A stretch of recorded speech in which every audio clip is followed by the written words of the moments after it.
Simpleng pormahan muna tayo. Hulaan nyo kung saan ako pupunta. May gagawin pala tayo ngayong kakaiba. Magsa-sideline tayo. Sideline challenge. Linis ng bahay. Alam naman natin na hindi na bago yan sa mga Pilipinong katulad ko nandito sa abroad. Lalo na kung gusto mong kumita ng extra income o di kaya wala ka namang ginagawa kung wala kang pasok. Maganda sa'yo to. Kaya tiis-tiis lang muna. Sa una lang mahirap. Lahat naman tayo gustong umangat sa buhay.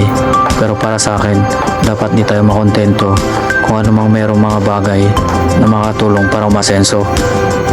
Push and go lang tayo.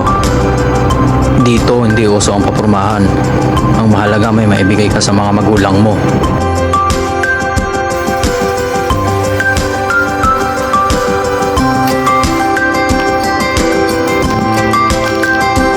Ang pag-angat hindi minamadali. Magtrabaho ka lang, kusang darating yan.